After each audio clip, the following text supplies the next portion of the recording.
Mucho antes de que los reinos de los hombres gobernaran Westeros, la tierra era el hogar de criaturas de magia y misterio. En los antiguos bosques y paisajes salvajes vivían los hijos del bosque, seres pequeños y escurridizos con poderes más allá de la comprensión humana. Pero todo cambió cuando llegó una nueva presencia, los humanos. En el año 12,000 AC, los primeros hombres cruzaron el mar angosto desde Essos, pisando por primera vez las costas de Westeros. Armados con armas de bronce y una férrea determinación, eran distintos a todo lo que los hijos habían encontrado antes. Estos recién llegados no venían a vivir en paz, venían a conquistar, y conquistar fue lo que hicieron. Los primeros hombres rápidamente comenzaron a talar los bosques, despejando la tierra para sus asentamientos, sus granjas y su gente. El equilibrio pacífico que había existido durante siglos se rompió. Los hijos, con su profunda conexión con la naturaleza, contraatacaron. Usaban una poderosa magia, empleando la misma tierra como arma. Pero los primeros hombres eran implacables.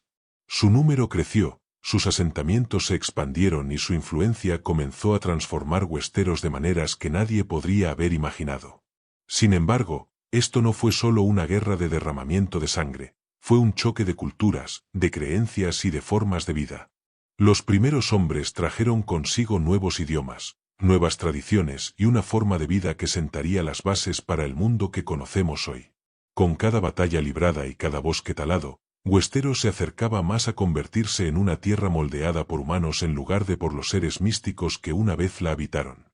Pero la historia de los primeros hombres no fue solo de conquista y destrucción. Eventualmente, la lucha interminable agotó a ambos bandos, llevando a un evento que cambiaría para siempre el curso de la historia de Westeros, el Pacto de la Isla de los Rostros. En esta tregua, los primeros hombres y los hijos del bosque acordaron compartir la tierra. Los bosques, antes sagrados e intocables, pertenecerían a los hijos, mientras que los primeros hombres podrían conservar las tierras que ya habían reclamado. Era una paz frágil, pero una paz al fin y al cabo. Con el paso del tiempo, los primeros hombres comenzaron a adoptar las costumbres de los hijos. Adoptaron el culto a los antiguos dioses, las mismas deidades que veneraban los hijos a través de sus sagrados árboles de Arciano. Esta fusión de culturas duraría miles de años, creando un vínculo único entre la gente del norte y la antigua magia que aún perdura en la tierra. Pero incluso cuando la paz se asentó sobre Westeros, el legado de la llegada de los primeros hombres resonaría a través de los siglos. Sus linajes darían origen a las grandes casas que dominarían el continente, sus costumbres y creencias moldearían la cultura del norte, y en las sombras de la historia, su llegada marcaría el inicio de fuerzas más oscuras que se agitaban en las lejanas tierras más allá del muro. Los primeros hombres pudieron haber traído consigo la civilización, pero también despertaron algo mucho más antiguo, algo que un día se alzaría de nuevo para amenazar a todo Westeros. La llegada de los primeros hombres había transformado Westeros, pero su conquista no fue la única fuerza que dejó su huella en la tierra. Bajo los vientos helados del norte, algo mucho más antiguo que los humanos había comenzado a agitarse, y con ello, una oscuridad que cubriría el mundo, la larga noche. Nadie sabe con certeza cuándo comenzó, pero alrededor del año 8,000 AC, Westeros se sumió en una era de frío y oscuridad como nunca antes se había visto. El sol desapareció del cielo y durante toda una generación la tierra fue atrapada por un invierno implacable. Las cosechas fallaron, las aldeas pasaron hambre, y la nieve se extendió mucho más allá del norte, cubriendo casi todo el continente con una escarcha dura e implacable. Fue durante este tiempo cuando los caminantes blancos, o los otros, como se les llamaba en los relatos antiguos, emergieron desde los rincones más lejanos del norte. Con ellos llegaron la muerte y la destrucción mientras marchaban hacia el sur, dejando un rastro de cadáveres congelados a su paso. Armados con armas de hielo, no solo buscaban conquistar, sino erradicar a la humanidad por completo.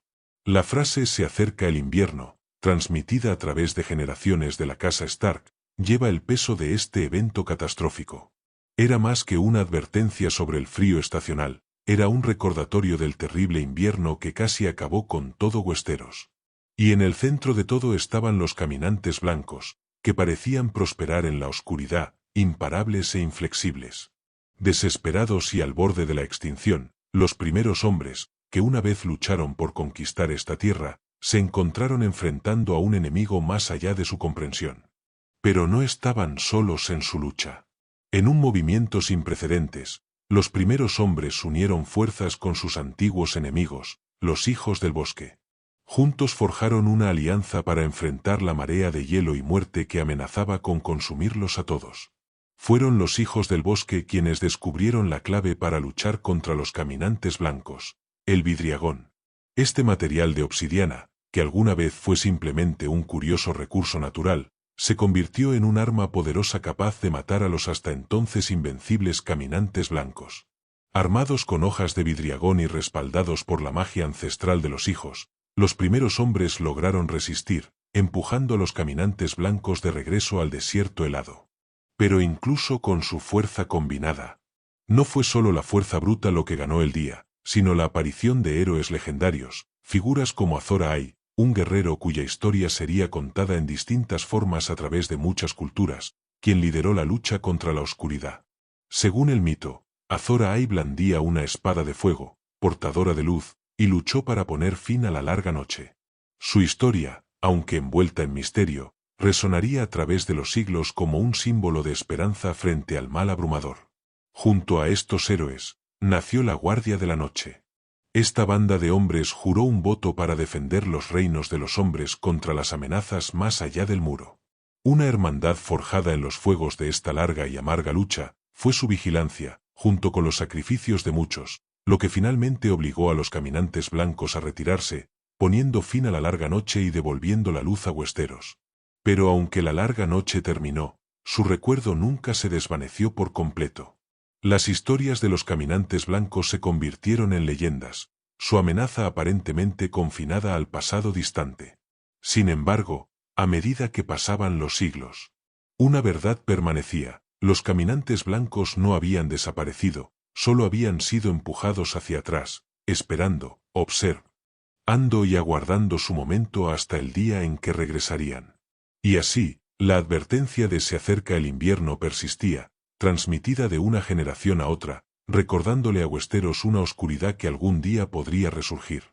La larga noche había terminado y los caminantes blancos fueron forzados de regreso al desierto helado del que vinieron, pero el pueblo de Westeros sabía que la oscuridad a la que se habían enfrentado no se había ido para siempre.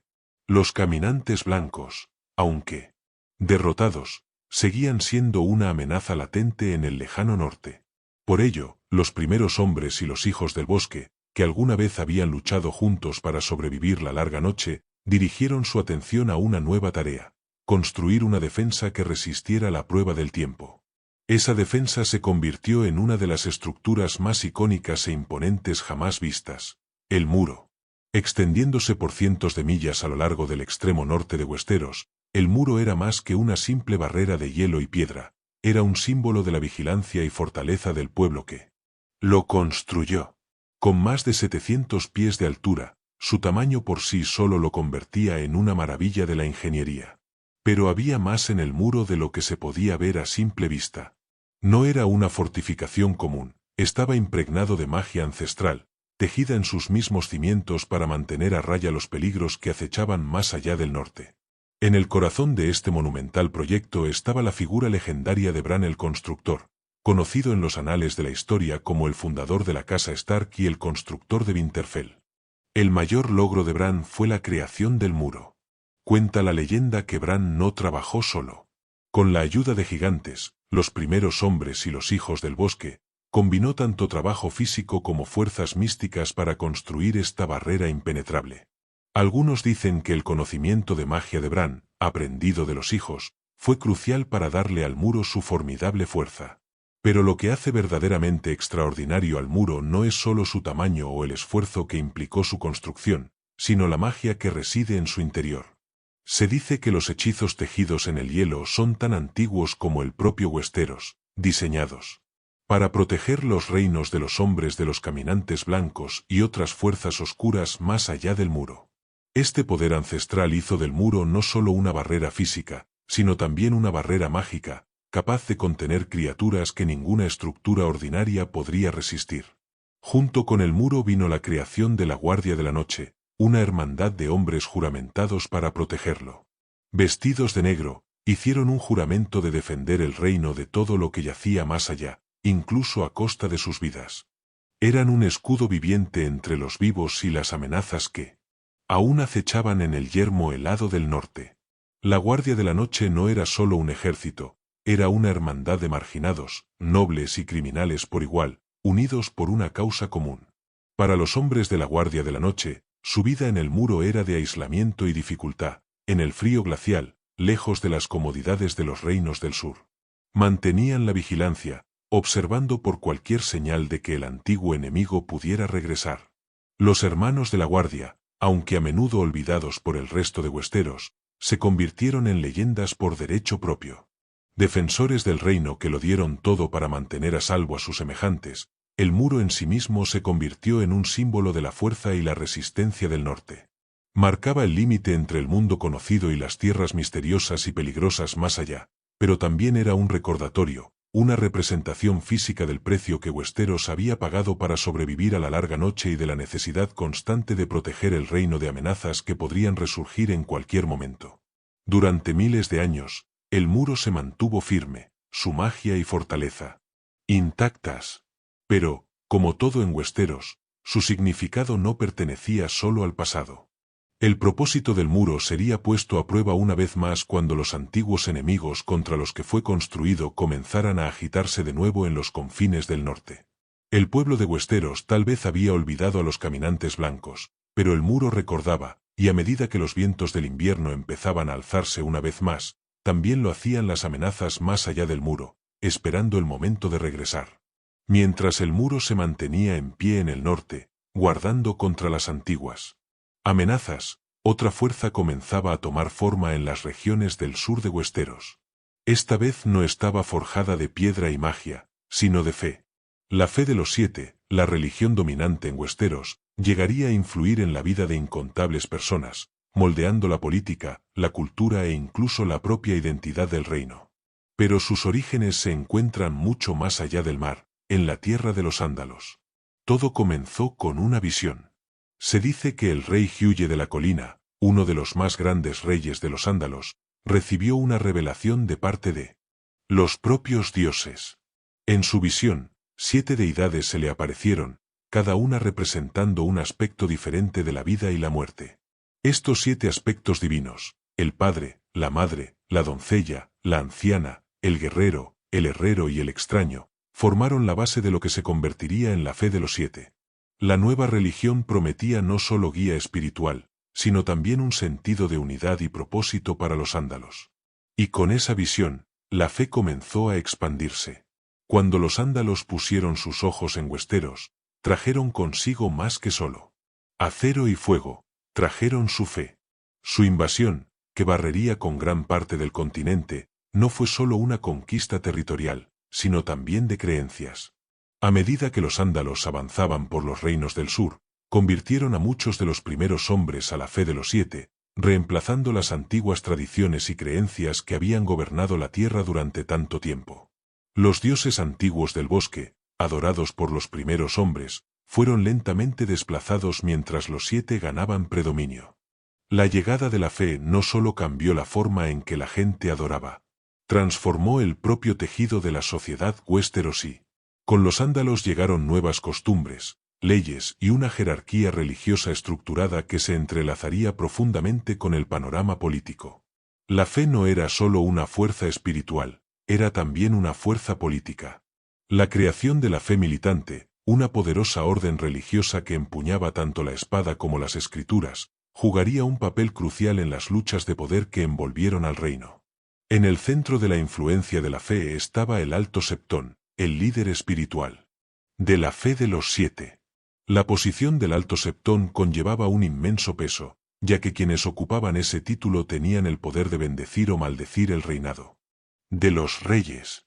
Con el tiempo, los Altos Septones se convertirían en algunas de las figuras más influyentes del reino, con decisiones que resonaban en los pasillos del poder.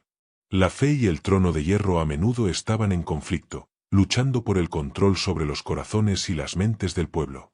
Pero la fe de los 7 no era solo una herramienta de poder político, era profundamente simbólica. Cada uno de los 7 aspectos representaba una parte diferente de la experiencia humana.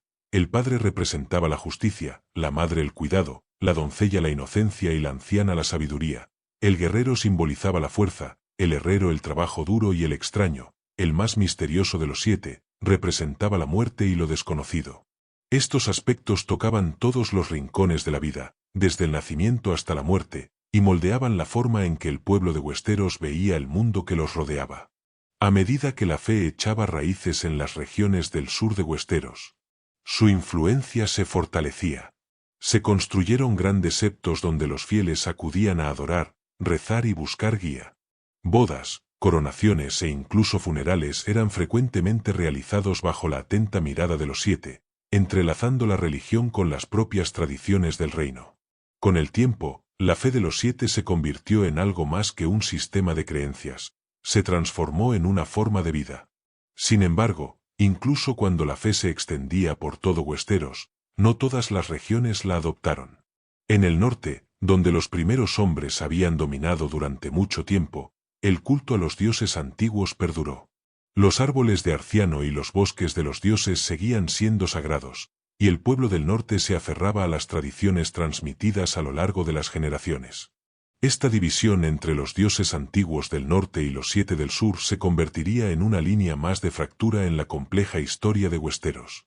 Y así, mientras los reinos de los hombres surgían y caían, la fe de los 7 permanecía como una presencia constante, su influencia moldeando a los gobernantes que buscaban el poder y al pueblo que vivía bajo su gobierno. Al igual que el muro en el norte, la fe era un pilar, uno que resistiría el paso del tiempo, pero también uno que podía convertirse en un campo de batalla por derecho propio. Porque, aunque la fe predicaba unidad y paz, su historia estaba llena de conflictos, rebeliones y una lucha constante por el control. Y, como con tantas otras cosas en Westeros, la influencia de la fe jugaría un papel en los acontecimientos por venir. Durante siglos, el muro se mantuvo como el límite más septentrional de Westeros, separando los reinos de los hombres del vasto y helado desierto que había más allá. Pero ni siquiera el poderoso muro pudo evitar que todas las amenazas cruzaran hacia las tierras de los vivos. En el año 3000 a.C., un grupo conocido como el Pueblo Libre, a menudo llamados salvajes por los del sur, logró atravesar el muro en una audaz invasión, trayendo consigo una cultura y una forma de vida muy distintas a las de los señores feudales de Westeros. El pueblo libre no estaba sujeto a las leyes ni a las tradiciones que moldeaban la vida al sur del muro.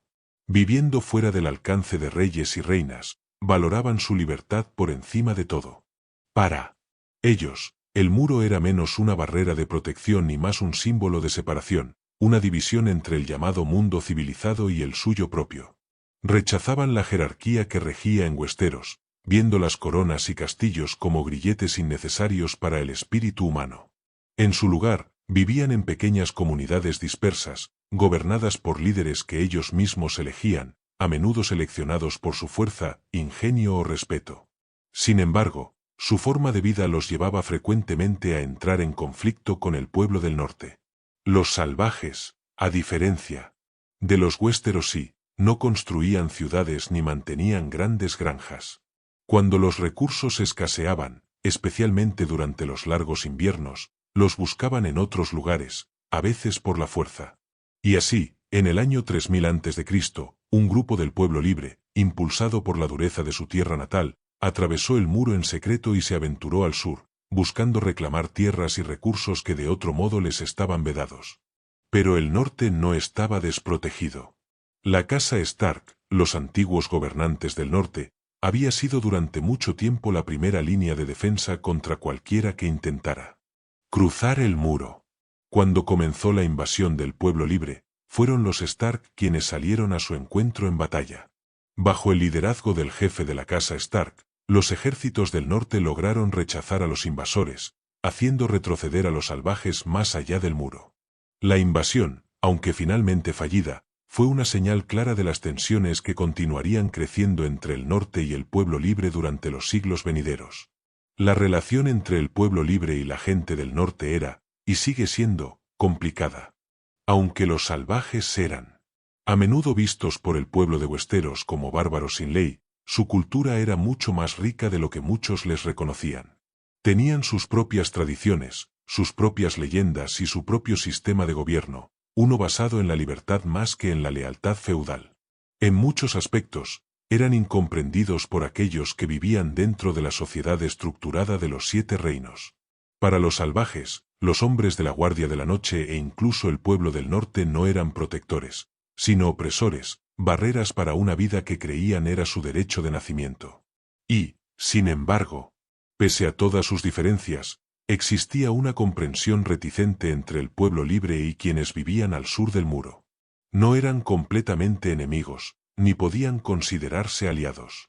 Compartían una tierra dividida por el hielo, unida por una historia de conflicto y supervivencia. Los eventos del año 3000 a.C. marcarían el tono de muchos enfrentamientos futuros entre el pueblo libre y el norte, y aunque esta invasión en particular fue frustrada, el espíritu de desafío y libertad que impulsaba a los salvajes no desaparecería.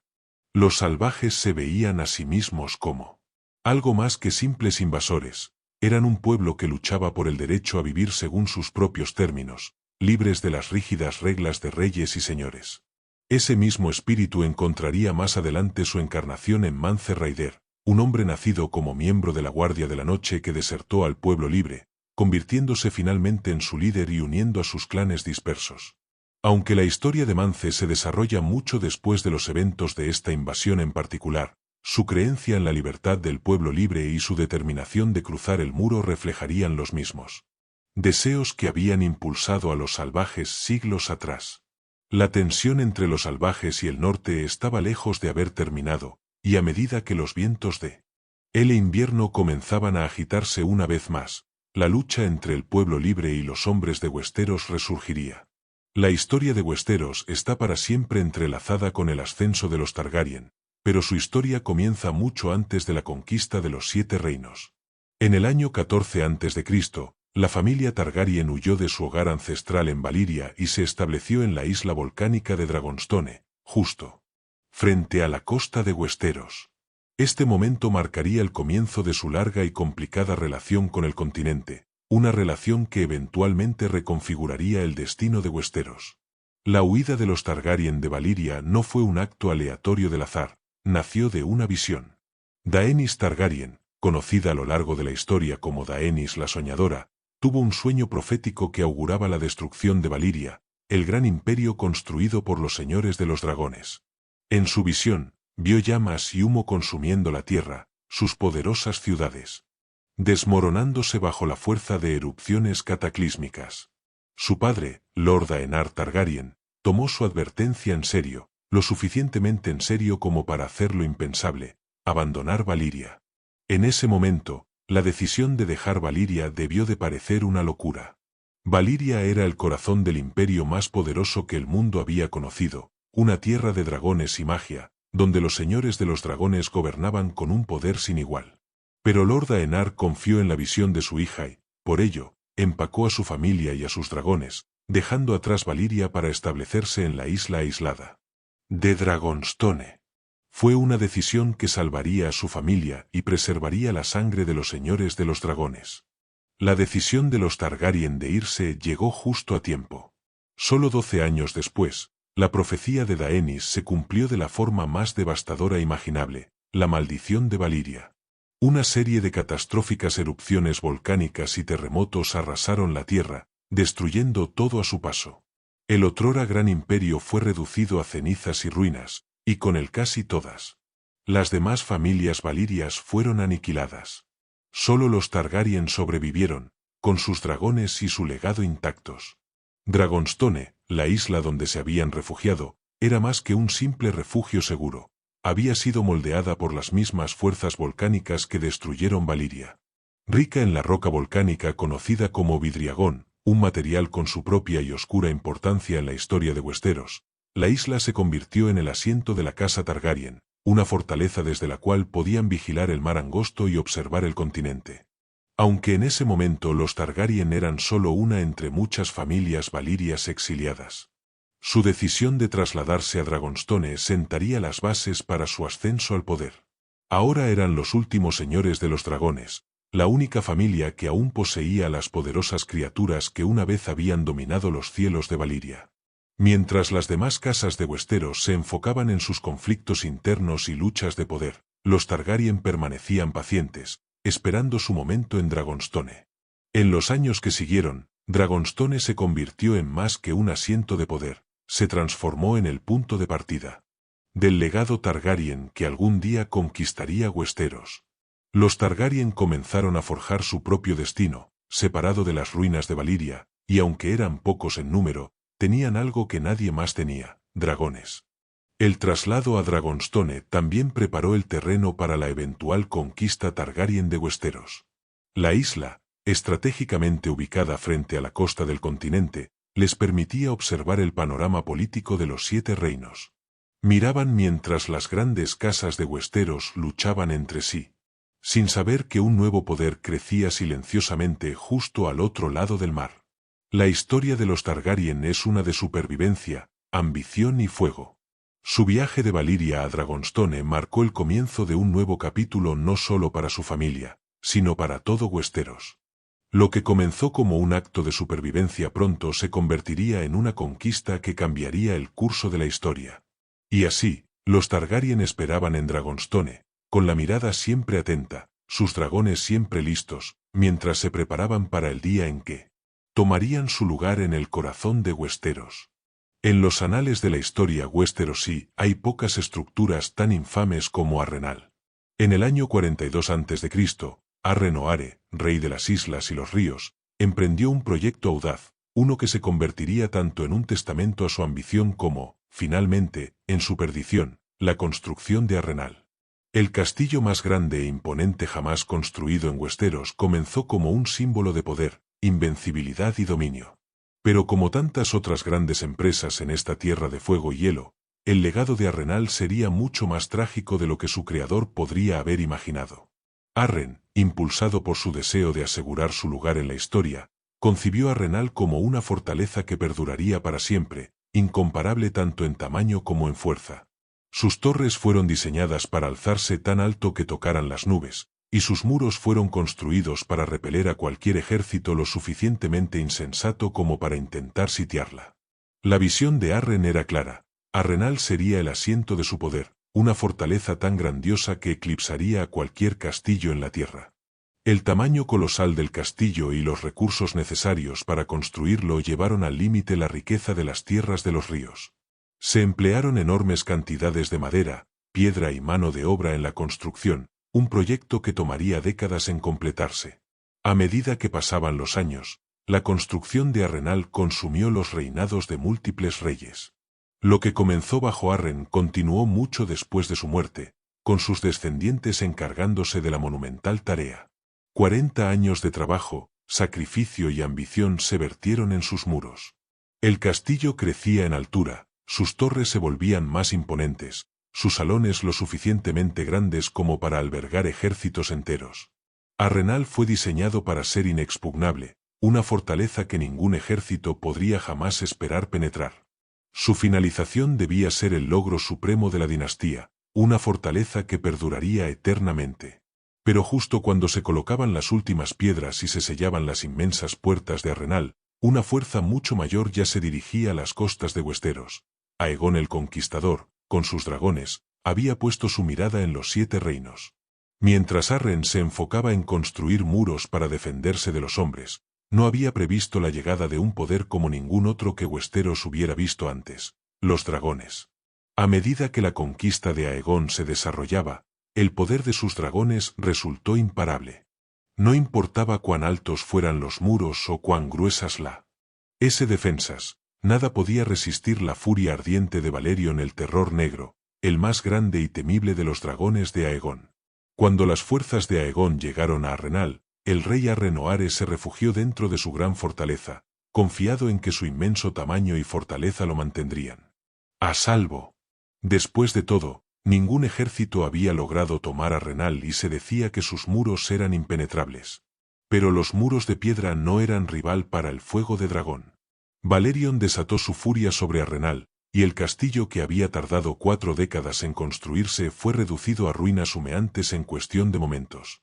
Las torres que alguna vez tocaron las nubes se derritieron bajo el intenso calor, sus muros de piedra colapsando sobre sí mismos. El rey Arren y toda su línea fueron aniquilados, quemados vivos dentro del mismo castillo que debía protegerlos. Arrenal, la fortaleza más grandiosa jamás construida, había caído. Sin embargo, la destrucción de Arrenal no fue el final de su historia. En los años que siguieron, el castillo se volvió infame no solo por su tamaño y su trágica caída, sino por la maldición que parecía cernirse sobre él. Tras la desaparición de la dinastía, Arrenal pasó por las manos de muchas casas nobles, pero ninguna pudo conservarlo por mucho tiempo. Cada familia que reclamó Arrenal cayó en la ruina, como si el propio castillo estuviera maldito por la muerte ardiente de su constructor original. La poderosa fortaleza, alguna vez símbolo de invencibilidad, se convirtió en un lugar de infortunio y desesperación. La maldición de Arrenal, como llegó a conocerse, acechaba sus salones, y cada nuevo ocupante encontraba un final trágico. Los grandes muros que debían ser un monumento al poder del hombre se convirtieron en un recordatorio de las fuerzas fuera de su control. Arrenal, antes el proyecto más ambicioso de Westeros, ahora permanece en ruinas, símbolo de la arrogancia y la inevitabilidad del destino. El legado de Arrenal perdura, pero no como su creador lo imaginó. Sirve como un crudo recordatorio de que no importa cuán alto construyan los hombres, ni cuán fuertes sean sus muros, existen fuerzas en el mundo, ya sean dragones o maldiciones, que pueden hacer caer incluso a las fortalezas más poderosas. Los reinos fracturados de Westeros habían sido durante mucho tiempo una tierra de rivalidades, venganzas de sangre y alianzas cambiantes, con cada región compitiendo por el poder y el dominio sobre las demás. Pero en el año 2 a.C., una nueva fuerza llegó desde el otro lado del mar angosto, una que cambiaría para siempre el panorama político del continente. Aegon Targaryen, junto a sus hermanas Visenya y Rhaenys, lanzó una invasión que vería a los 7 reinos unificados bajo un solo gobierno, el gobierno de la casa Targaryen. Esta no fue una conquista ordinaria, pues Aegon tenía un arma con la que ningún señor de Westeros podía competir: dragones. La ambición de Aegon era tan vasta como clara: unificar los reinos fracturados de Westeros bajo una sola bandera, traer paz y estabilidad a una tierra desgarrada por siglos de conflicto. Con sus 3 dragones, Valerion, Vhagar y Meraxes, Aegon sabía que tenía el poder para remodelar el continente. Los grandes señores de Westeros tenían sus castillos y sus ejércitos, pero Aegon tenía fuego. La conquista comenzó con una serie de campañas rápidas y brutales. Las fuerzas de Aegon desembarcaron en las costas orientales de Westeros, donde rápidamente estableció una base. Sus ejércitos, reforzados por el poder de sus dragones, barrieron la tierra, tomando castillo tras castillo, ciudad tras ciudad. Pero no fue solo la destreza militar de Aegon lo que aseguró sus victorias, fue el puro terror que inspiraban los dragones, criaturas capaces de incinerar ejércitos enteros en cuestión de minutos. La visión de Valerion, el terror negro surcando el cielo, sus inmensas alas cubriendo el sol, infundía miedo incluso en los corazones de los guerreros más valientes. Uno de los momentos más decisivos de la conquista de Aegon ocurrió en Arrenal, el castillo más grande y formidable de Westeros. Arren o Are, que creía su fortaleza impenetrable, encontró su fin cuando el dragón de Aegon, Valerion, redujo Arrenal a ruinas humeantes. Los muros que habían tardado décadas en construirse se derritieron bajo el fuego de dragón, y Arren junto con toda su línea fueron aniquilados en un instante. Este era el poder que Aegon empuñaba, y era un poder contra el que ningún señor podía resistir. Pero la conquista no terminó en Arrenal. Las fuerzas de Aegon marcharon hacia el oeste, donde los ejércitos combinados del dominio y las tierras del oeste se reunieron para oponérsele. Esta batalla, conocida como el Campo de Fuego, sería una de las más significativas en la historia de Westeros.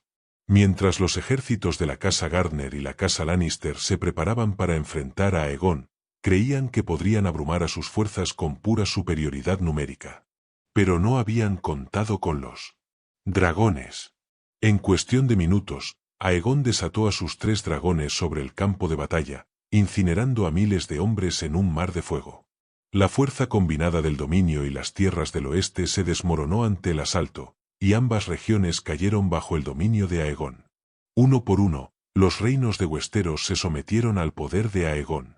Pero en el norte, Torren Stark, el rey en el norte, enfrentó una decisión difícil. Al llegar a Winterfell las noticias de las conquistas de Aegon, Torren sabía que el norte no podía resistir contra los dragones. Reunió a sus abanderados y marchó hacia el sur, preparado para enfrentar a Aegon en el campo de batalla. Pero cuando Torren llegó a las orillas del Tridente y vio el ejército de Aegon y la sombra de Valerion cerniéndose sobre él, tomó una decisión que daría forma al futuro del norte. En lugar de ver arder a su pueblo, Torren Stark dobló la rodilla ante Aegon Targaryen, convirtiéndose en el primer rey en el norte en jurar lealtad a un gobernante extranjero.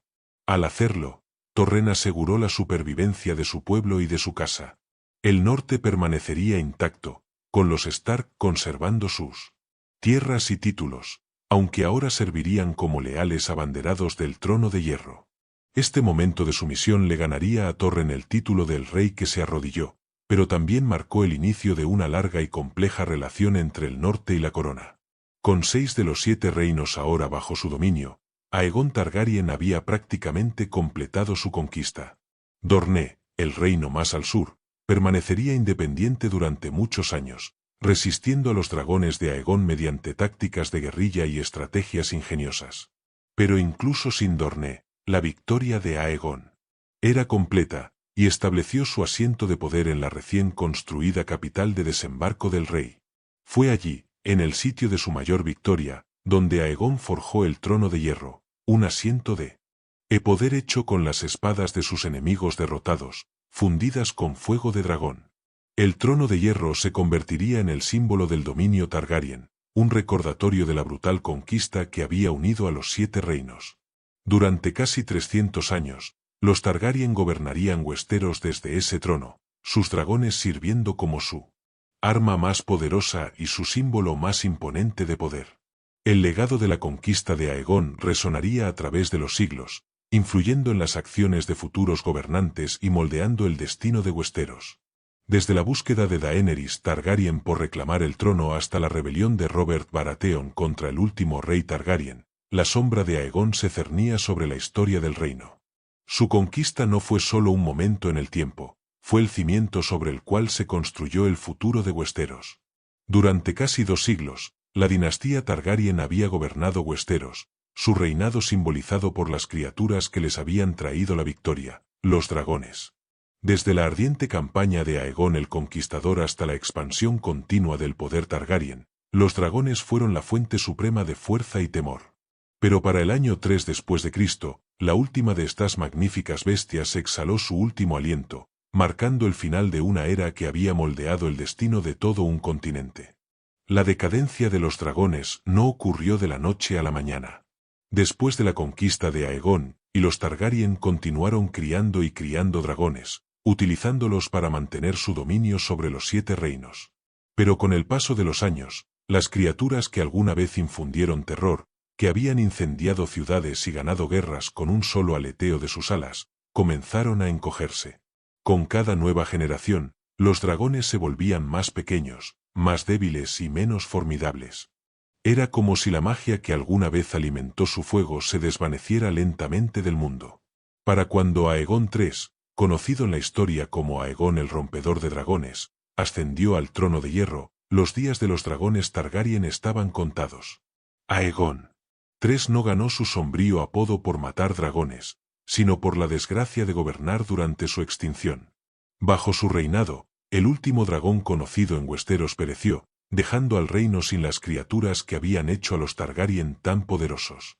Aunque a menudo se culpa a Aegon III por la muerte del último dragón, no fue su mano la que causó su desaparición. Fue un declive lento e inevitable, uno que había comenzado mucho antes de que él subiera al trono. La incapacidad de Aegon III para hacer que nacieran nuevos dragones fue vista como un fracaso, un símbolo del poder menguante de los Targaryen. A pesar de numerosos esfuerzos, no nació ningún otro dragón durante su reinado, ni durante muchas generaciones posteriores. La muerte del último dragón significó más que la pérdida de una bestia mítica, representó la pérdida del arma más grande de los Targaryen, aquello que los había elevado por encima de todas las demás casas de Westeros. Sin dragones, los Targaryen quedaron vulnerables, su control sobre el reino debilitado por la pérdida de las criaturas que alguna vez garantizaron su dominio. Las consecuencias políticas de la extinción de los dragones fueron profundas. Sin el fuego de dragón para mantener a raya a los señores rebeldes, los Targaryen se volvieron más susceptibles a las alianzas cambiantes y los juegos de poder que definían la política westerosi. La dinastía que una vez fue intocable ahora enfrentaba más rebeliones, intrigas políticas y desafíos a su gobierno. Donde antes un solo dragón podía sofocar una revuelta o reducir a cenizas el castillo de un traidor, los Targaryen ahora debían depender de las mismas estrategias, ejércitos y alianzas que las demás grandes casas. Para Aegon III, la carga de gobernar sin dragones proyectó una larga sombra sobre su reinado.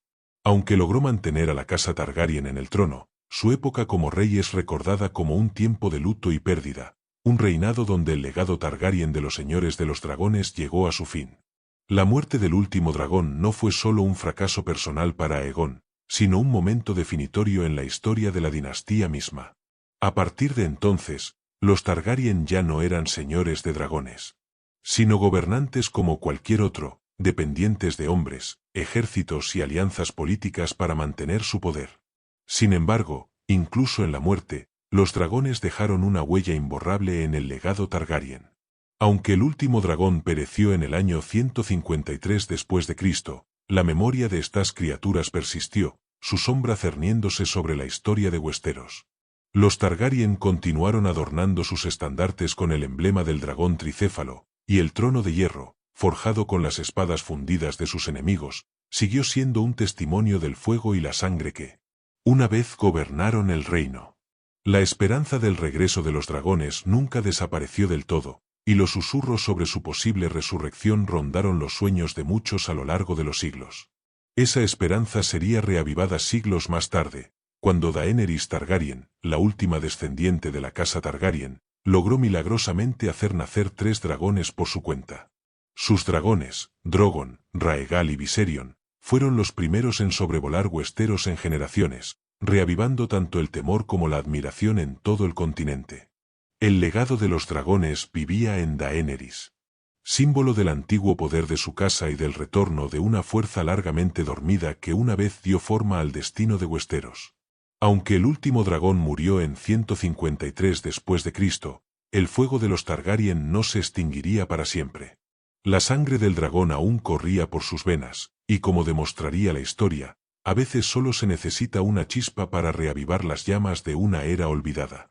Durante casi 300 años, la casa Targaryen había gobernado Westeros. Sus dragones hacía mucho que se habían ido, pero su legado de fuego y sangre seguía siendo poderoso.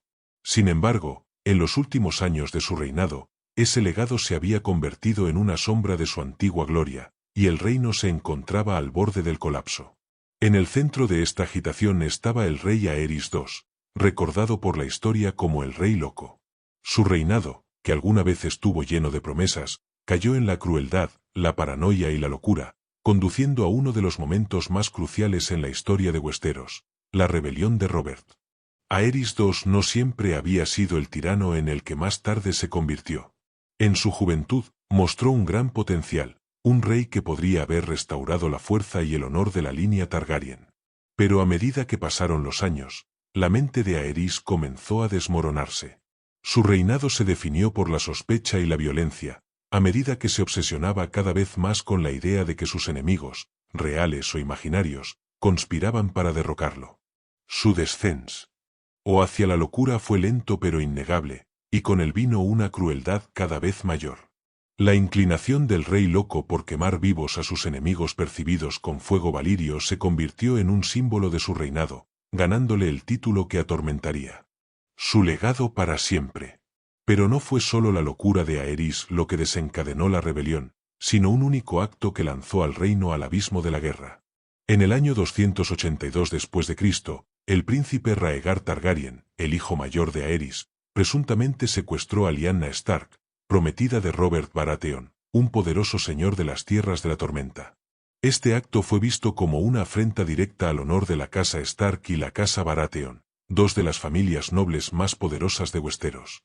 El secuestro de Lyanna, envuelto en misterio y controversia, encendió una chispa de rebelión que pronto envolvería a todo el reino. La ira de las casas Stark y Baratheon llevó a una rebelión abierta, con Robert Baratheon, Eddard Stark y Jon Arryn liderando la carga contra la dinastía Targaryen. No fue solo una vendetta personal lo que impulsó el levantamiento. La locura de Aerys había alienado a muchas de las grandes casas de Westeros, que vieron en Robert una oportunidad para librar al reino de los Targaryen de una vez por todas. Lo que comenzó como un conflicto por el honor pronto se convirtió en una guerra total por el trono de hierro. Robert Baratheon, un feroz guerrero y un líder nato, se convirtió rápidamente en el rostro de la rebelión.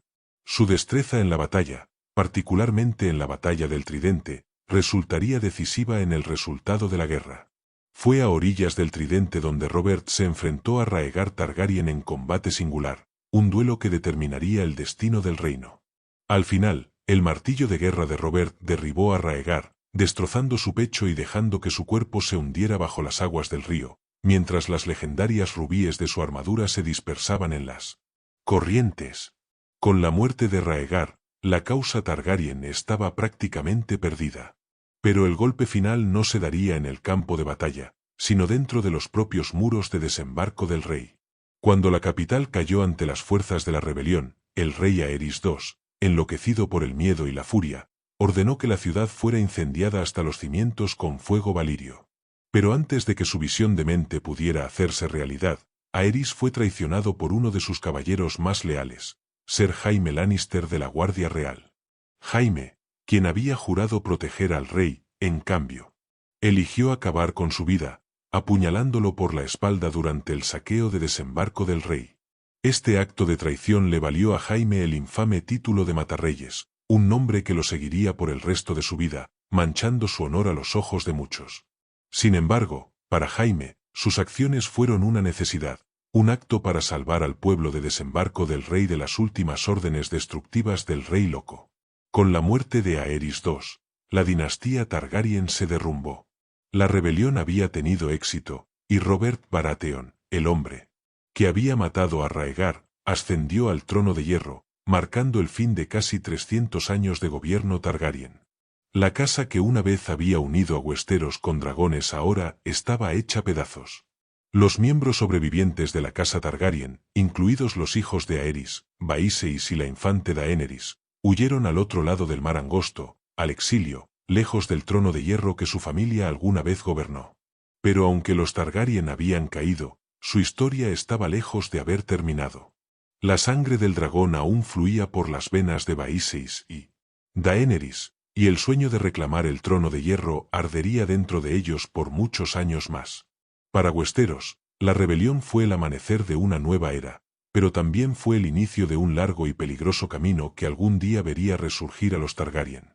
La caída de la casa Targaryen pudo haber parecido inevitable al momento de la rebelión de Robert, pero su ascenso al poder también estuvo lleno de momentos de triunfo y misterio. Después de que Aegon el Conquistador uniera 6 de los 7 reinos bajo su mando, una tierra permanecía intacta por sus dragones y ejércitos, Dorne. Este reino abrasado por el sol, con su terreno escarpado y espíritu desafiante, resistió la conquista de Aegon de una forma en que ninguna otra región de Westeros pudo hacerlo. Pero incluso el poderoso Aegon, que había doblado a señores y reyes a su voluntad, se vio obligado a cambiar de rumbo al enfrentarse a la tenacidad de los dornienses. Y en el corazón de esta historia yace uno de los mayores misterios sin resolver de la historia de Westeros. La misteriosa carta de Aegon el I. Después de la conquista de Westeros, los dragones de Aegon habían arrasado ejércitos y castillos, y sin embargo, Dorne permanecía desafiante. Liderado por la casa Martell, el pueblo dorniense demostró ser un tipo de enemigo diferente. En lugar de enfrentar a las fuerzas de Aegon en una batalla campal, los señores dornienes recurrieron a la guerra de guerrillas, atrayendo a los ejércitos de Aegon al terreno implacable del desierto, donde el calor y el aislamiento debilitaban incluso a los soldados más poderosos. Fue un juego de desgaste, uno que los dornienses jugaron con maestría. Incluso Meraxes, uno de los dragones de Aegon, fue abatido por un virote bien dirigido de las fuerzas dornienes, lo que provocó la muerte de la querida hermana de Aegon, Rhaenys, en el proceso.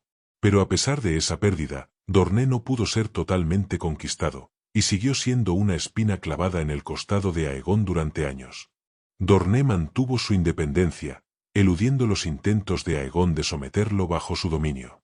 Los Targaryen no lograron quebrar la voluntad de Dorné, y por un tiempo, parecía que el estancamiento continuaría indefinidamente. Pero entonces algo cambió, se forjó una paz. Una paz que sorprendió tanto a los enemigos de Aegon como a sus aliados.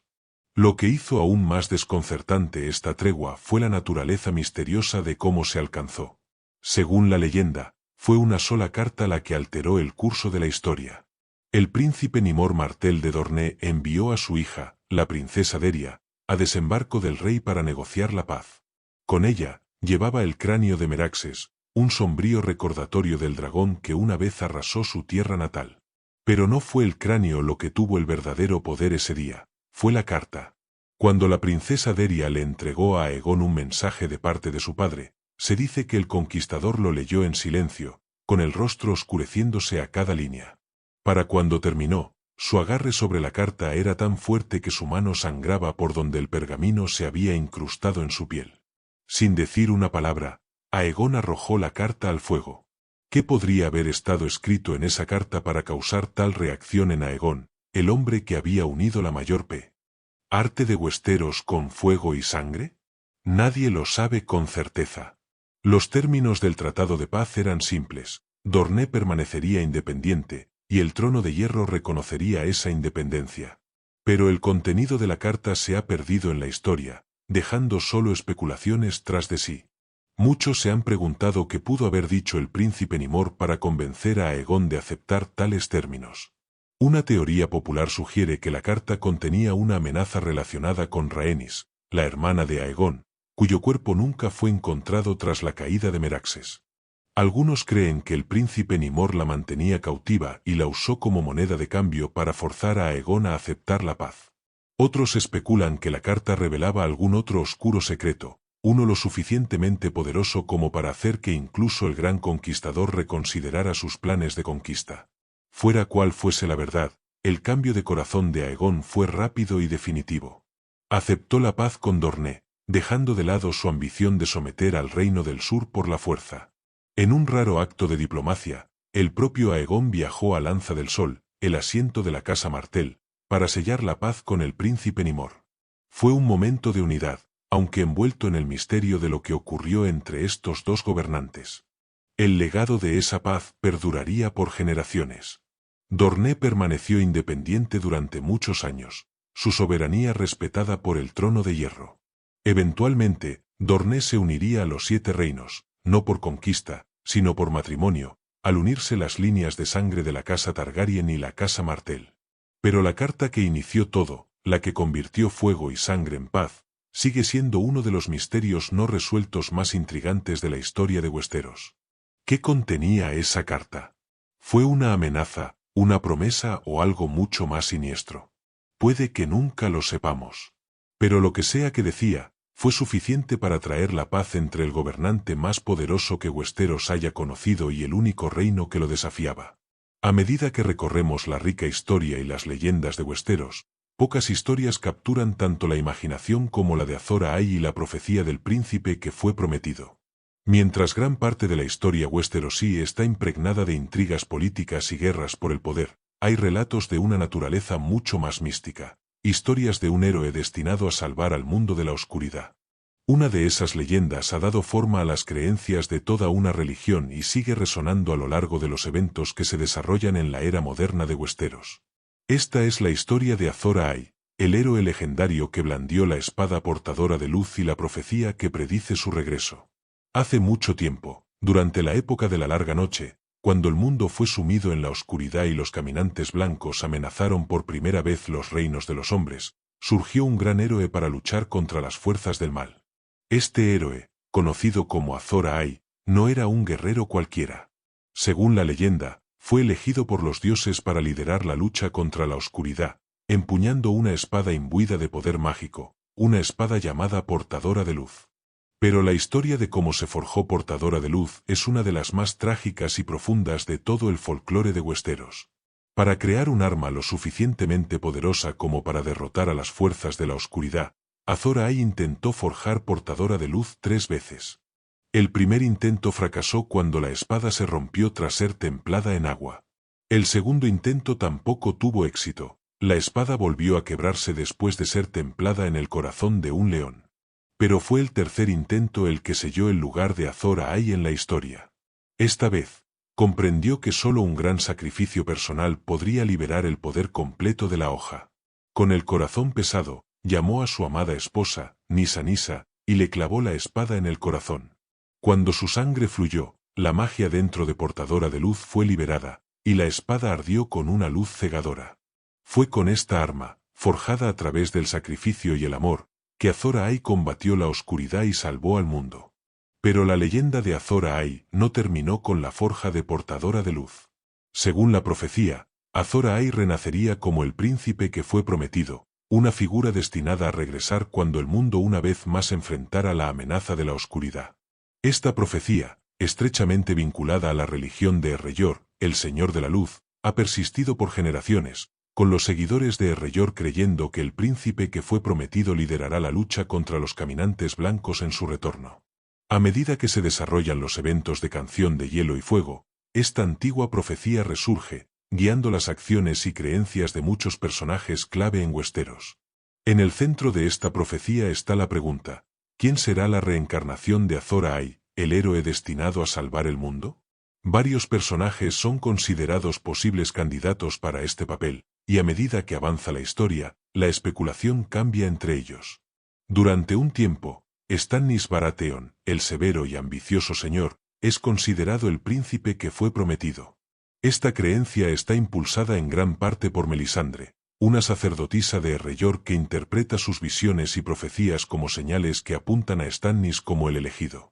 Ella está convencida de que él es la reencarnación de Azor Ahai, y su fe inquebrantable en esta idea guía muchas de sus decisiones, incluidas sus controvertidas acciones durante la guerra por el Trono de Hierro. Sin embargo, a medida que los acontecimientos continúan desarrollándose, surgen dudas sobre si Stannis es realmente el príncipe que fue prometido. La fe de Melisandre se tambalea, y otros candidatos emergen como posibles cumplimientos de la profecía. Jon Snow, con su liderazgo, herencia misteriosa y eventual resurrección, se convierte en una figura clave dentro de la especulación sobre el renacimiento de Azor Ahai. Sus acciones en la lucha contra los caminantes blancos y su papel central en la defensa del norte llevan a muchos a creer que él podría ser el héroe de la leyenda. Daenerys Targaryen también es vista por algunos como una candidata potencial. Con sus dragones y su misión de reclamar el trono de hierro, Daenerys encarna muchas de las cualidades asociadas con Azor Ahai: fuerza, sacrificio y un ardiente deseo de llevar justicia al mundo. Su papel como libertadora de los oprimidos y su conexión con el fuego y la sangre la convierten en una figura poderosa a los ojos de quienes creen en la profecía. El significado religioso de la leyenda de Azor Ahai no puede subestimarse. Para los seguidores de Errejor, el regreso del príncipe que fue prometido no es solo una profecía, sino una fuerza guía que da forma a su fe y a sus acciones. Las visiones de Melisandre, su manipulación de los acontecimientos e incluso la resurrección de Jon Snow están todas vinculadas a su creencia en esta profecía. Ella se ve a sí misma como un instrumento del Señor de la Luz, destinada a asegurar que el renacimiento de Azor Ahai se haga realidad. En esencia, la historia de Azor Ahai refleja un tema más amplio que atraviesa toda la historia de Westeros: la idea de que los grandes héroes deben estar dispuestos a hacer grandes sacrificios. Así como Azor Ahai sacrificó a su amada esposa para forjar Portadora de Luz, aquellos que buscan cumplir la profecía del príncipe que fue prometido deben estar preparados para sacrificarlo todo por un bien mayor. Este tema del sacrificio, el destino y la carga de liderazgo está entretejido a lo largo de la narrativa de Game of Thrones, recordándonos que la lucha contra la oscuridad nunca está exenta de costo. A medida que los capítulos finales de la historia se desarrollan, la pregunta de quién será verdaderamente Azor Ahai renacido permanece sin respuesta. Pero ya sea Jon, Daenerys u otra figura inesperada, la leyenda de Azor Ahai y el príncipe que fue prometido continúa cautivando tanto los personajes como los lectores, sirviendo como un símbolo de esperanza y como un recordatorio de los sacrificios que deben hacerse para salvar al mundo de la oscuridad. A medida que se despliegan las leyendas de Westeros, encontramos historias que difuminan la línea entre la historia y el mito. Entre el pueblo libre, una de esas historias se transmite de generación en generación, una historia de astucia, romance y destino trágico. Es el relato de Bael el Bardo, una figura cuyas hazañas dejaron una marca imborrable tanto en los Stark de Winterfell como en el pueblo libre. Su historia, llena de engaños y amor, es tanto un cuento de venganza como un recordatorio de las complejidades del destino. Según la leyenda, Bael el Bardo no solo era un renombrado saqueador, sino también un hombre de ingenio y encanto extraordinarios. Su historia comienza con una vendetta personal contra Lord Brandon Stark de Winterfell. Se dice que Bael fue insultado por el señor de Winterfell, una ofensa que no quedaría sin respuesta. Pero en lugar de buscar venganza sangrienta, como se esperaría de un saqueador, Bael eligió un camino diferente, uno que atormentaría a la familia Stark por generaciones. Disfrazado de cantante, Bael entró en Winterfell bajo la apariencia de paz. Allí, tocó para los Stark e impresionó a Lord Brandon Stark con su música y sus palabras ingeniosas. Cuando se le preguntó qué recompensa deseaba por su actuación, Bael pidió la flor más hermosa de los jardines de Winterfell. Lord Brandon, sin saber la verdadera identidad ni la intención de Bael, le ofreció una rosa azul de invierno, símbolo de la belleza norteña, y sin saberlo, señal de lo que estaba por venir. A la mañana siguiente, Lord Stark despertó para descubrir que su única hija había desaparecido de su cama, sin dejar más rastro que una sola rosa azul. Los Stark la buscaron por todos lados, pero no pudieron encontrarla. La desaparición de la hija de Stark causó gran pesar, y sin un heredero a la vista, la línea de los Stark enfrentaba la posibilidad de extinguirse. Winterfell, una casa conocida por su fuerza y estabilidad, había sido sacudida hasta la médula por un solo acto de astucia. Pero mientras los Stark lloraban su pérdida, Bael y la joven doncella Stark estaban escondidos bajo sus propios pies. Durante años vivieron en secreto dentro de las criptas de Winterfell, un lugar envuelto en antiguas leyes y misterio. Con el paso del tiempo, la leyenda creció. Pero cuando finalmente Bael y la hija de Stark emergieron de las criptas, no estaban solos. Tenían un hijo, un niño nacido tanto de sangre Stark como del pueblo libre. Este niño, desconocido para muchos, se convertiría eventualmente en el próximo señor de Winterfell, restaurando la línea que Bael había desmantelado con tanto cuidado. Sin embargo, como ocurre a menudo en los relatos westerosi, la historia de Bael el Bardo no termina con felicidad. El tiempo pasó, y el niño creció hasta convertirse en hombre, tomando su lugar como nuevo señor de Winterfell. Bael, mientras tanto, regresó a su vida más allá del muro, liderando nuevamente al pueblo libre. Pero el destino tenía preparado un giro cruel. En una batalla entre el pueblo libre y los Stark, el hijo de Bael, ya adulto y sin saber quién era realmente su padre, se enfrentó a él en el campo de batalla. Fue allí donde el hijo, ajeno al lazo que los unía, mató a Bael, llevando su cabeza de regreso a Winterfell como trofeo de guerra. Solo al ver la cabeza cercenada de su antiguo amante, la madre del joven se dio cuenta de la trágica verdad: el hombre al que su hijo había matado no era otro que su propio padre. Abrumada por el dolor, se quitó la vida, incapaz de soportar el peso de la pérdida. El ciclo de amor y venganza se había cerrado por completo, dejando tras de sí solo dolor. Para el pueblo libre, Bael el Bardo es una figura celebrada, recordado como uno de sus más grandes saqueadores y héroes. Su historia, aunque trágica, es un testamento de su astucia y habilidad, un recordatorio de que incluso las casas más poderosas de Westeros pueden ser derribadas por las acciones de un solo hombre. Pero más allá de su reputación como saqueador, el relato de Bael también es una historia de amor y pérdida, de cómo el destino puede torcer incluso los planes más cuidadosamente trazados en tragedia. La leyenda de Bael el Bardo también resalta la profunda división cultural entre el pueblo libre y las casas nobles de Westeros. Mientras que el pueblo libre valora la libertad, la astucia y la fuerza personal, las casas nobles están atadas a la tradición, el deber y el honor familiar. La infiltración de Bael en Winterfell y la casi extinción de la línea Stark es un recordatorio crudo de la naturaleza impredecible de aquellos que viven más allá del muro.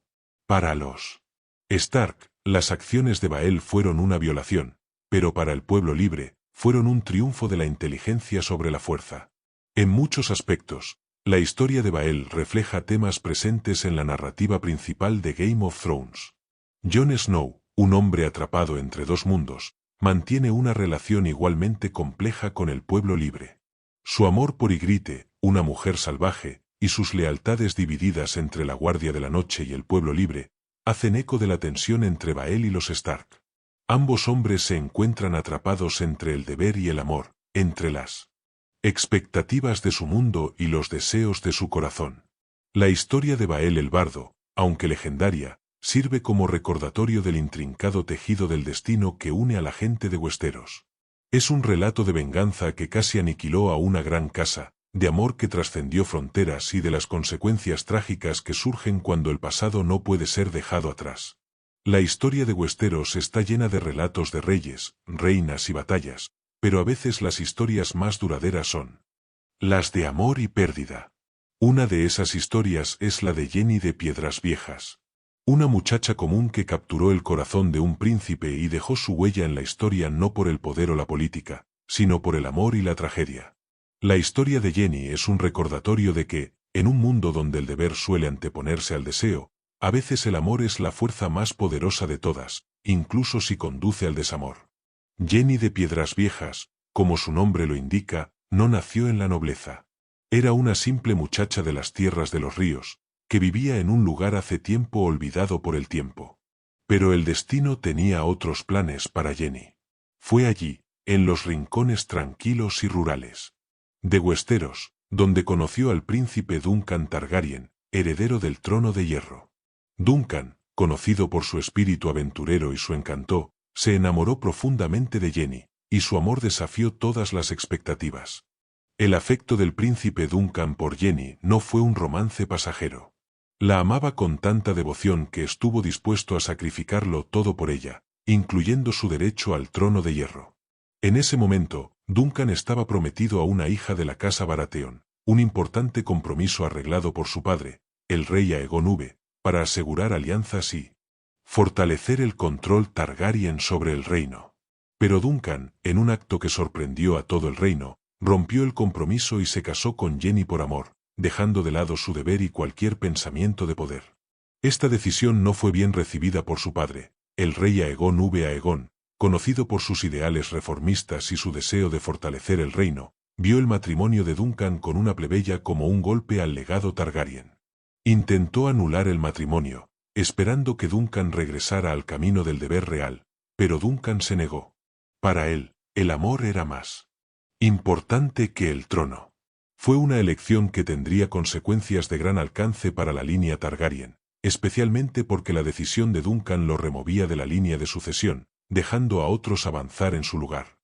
La conexión de Jenny con los Targaryen no se definió solo por su relación con Duncan. También fue una compañera cercana del fantasma del Alto Corazón, una misteriosa bruja del bosque conocida por sus poderosas profecías. Se decía que el fantasma del Alto Corazón tenía una visión tan poderosa que incluso los Targaryen la respetaban, y una de sus profecías más importantes se centraba en el futuro del reino. Predijo que la unión del príncipe Aerys y la princesa Raella, hermano y hermana menores de Duncan, traería al príncipe que fue prometido, un salvador destinado a liderar la lucha contra la oscuridad. Fue esta profecía la que influyó en la decisión del rey Aegon V de casar a Aerys y Raella, una unión que eventualmente daría lugar a Rhaegar Targaryen.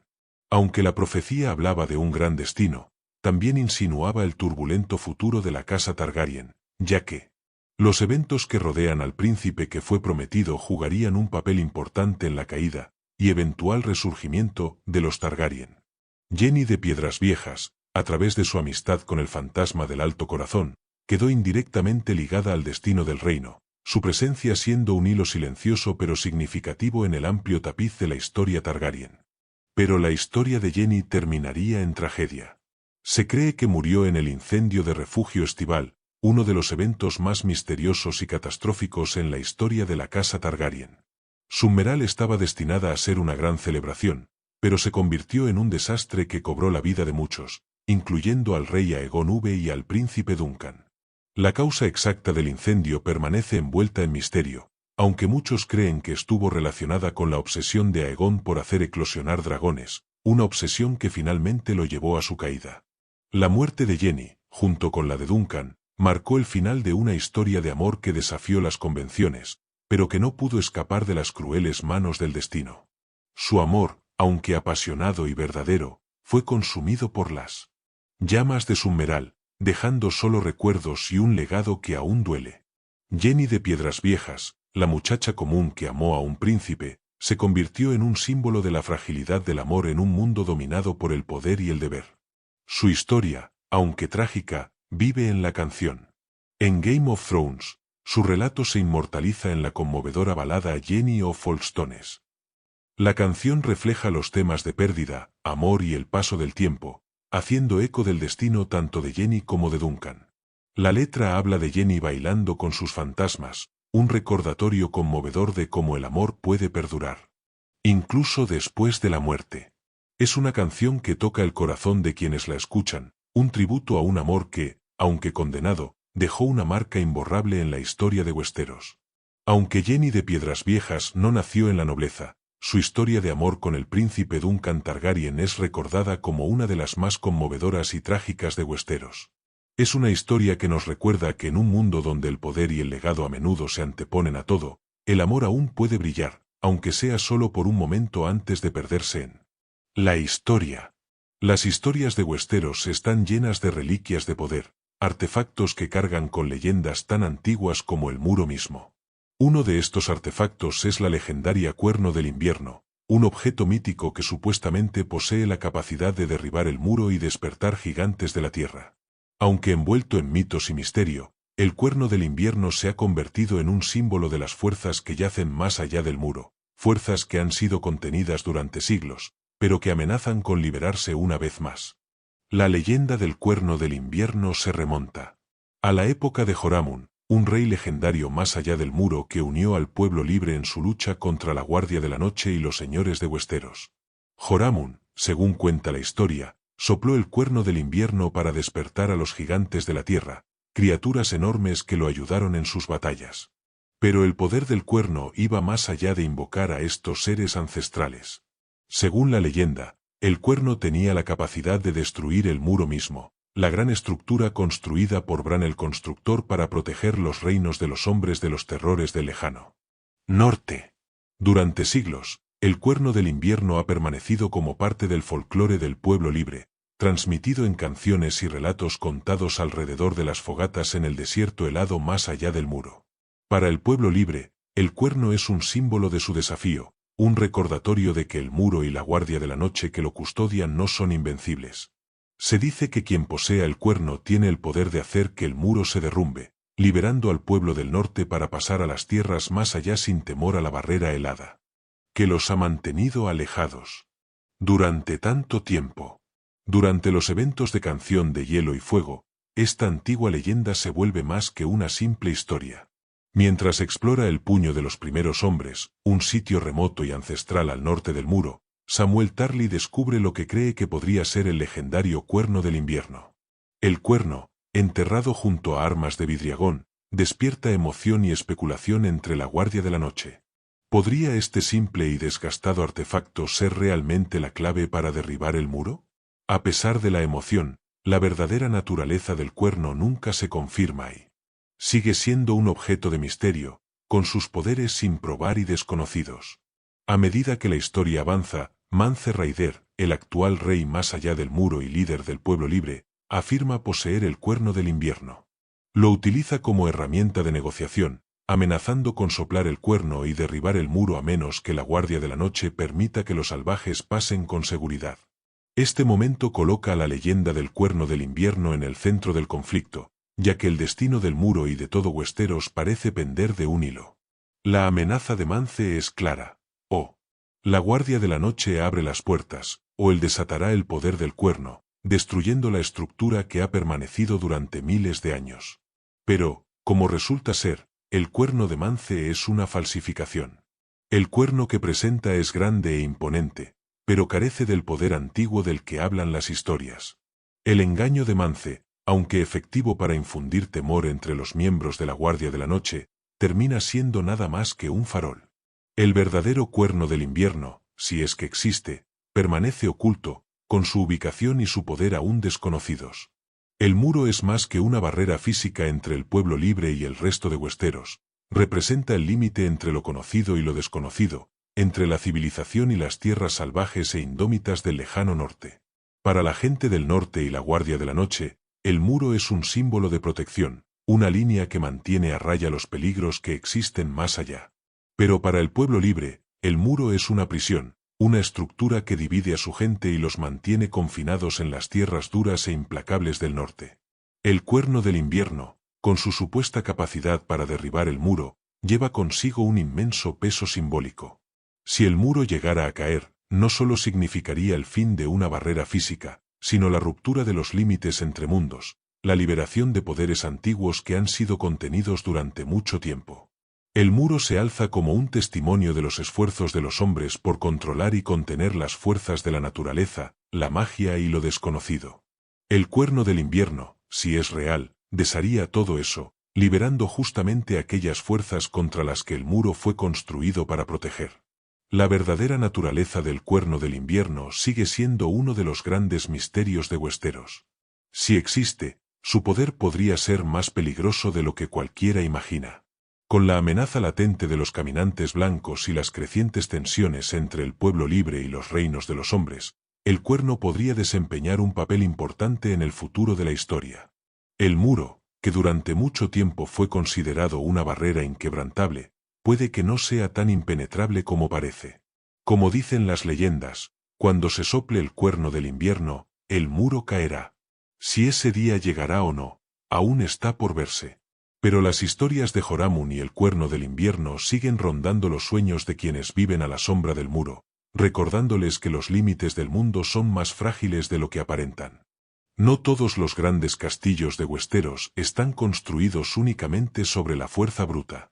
Mientras que los muros imponentes de Arrenal se desmoronaron bajo el poder del fuego de dragón, existe otra fortaleza que ha resistido la prueba del tiempo, no solo por su fortaleza física, sino por la magia antigua entretejida en sus propias piedras. Esa fortaleza es Bastión de Tormentas, un lugar lleno de leyenda y misterio, donde la línea entre lo mortal y lo sobrenatural se difumina. Bastión de Tormentas es más que un castillo, es un testimonio de la resistencia. Construido para soportar la ira de los dioses, la historia de Bastión de Tormentas comienza con Durran Pesar de los dioses, el primer rey de la tormenta, cuyo amor por la diosa Elenei sentó las bases de una batalla no solo entre hombres, sino entre hombres y dioses. Según la leyenda, Durran se enamoró de Elenei, hija del dios del mar y la diosa del viento. Su unión fue un desafío a la voluntad divina, y los dioses, furiosos por la afrenta, enviaron tormentas implacables para destruir cada castillo que Durran construyera. No importaba cuán majestuosa fuera la estructura, la ira de los dioses la derribaba hasta reducirla a escombros. Pero Durran Pesar de los dioses no era un hombre que se rindiera con facilidad. Negándose a someterse a la voluntad de los dioses, emprendió la construcción de una última fortaleza, Bastión de Tormentas. Este castillo, juró, sería diferente. Resistiría el poder del mar y del cielo, un monumento a su desafío y a su amor por Elenei. Y aunque la fuerza humana de Durran no bastaba para resistir la furia de los dioses, se dice que la magia acudió en su ayuda. Las historias difieren sobre quién ayudó a Durran a lograr esta hazaña aparentemente imposible. Algunos dicen que fueron los niños del bosque, esos antiguos y místicos seres que una vez recorrieron las tierras antes de la llegada de los hombres.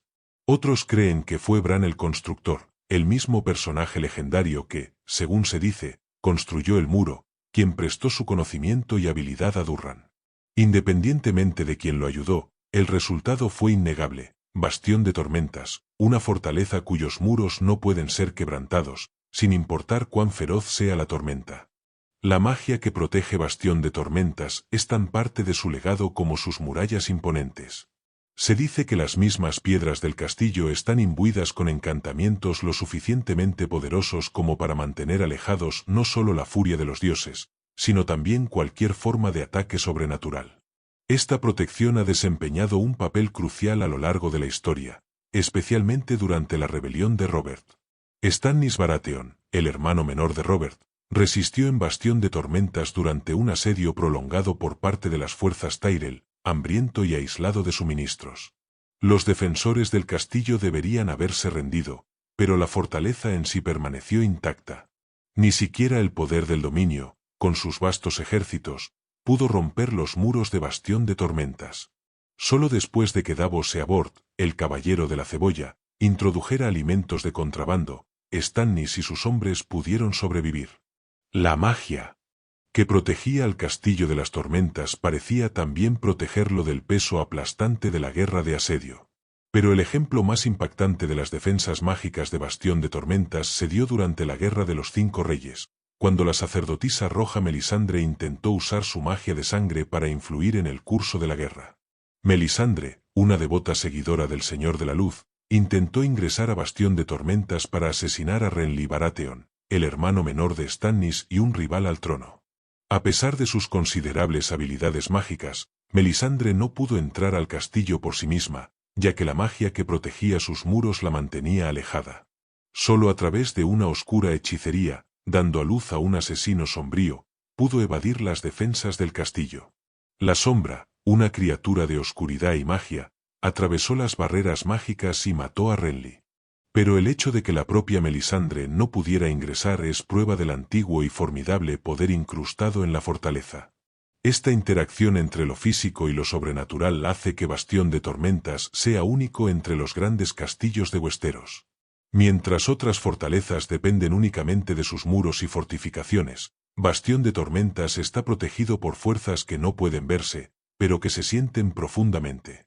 Es un lugar donde la línea entre la ingeniosidad humana y el poder místico se desdibuja, donde la ira de los dioses fue enfrentada por la voluntad de los hombres, y donde ambos elementos han dejado su marca en las piedras que aún hoy se mantienen en pie.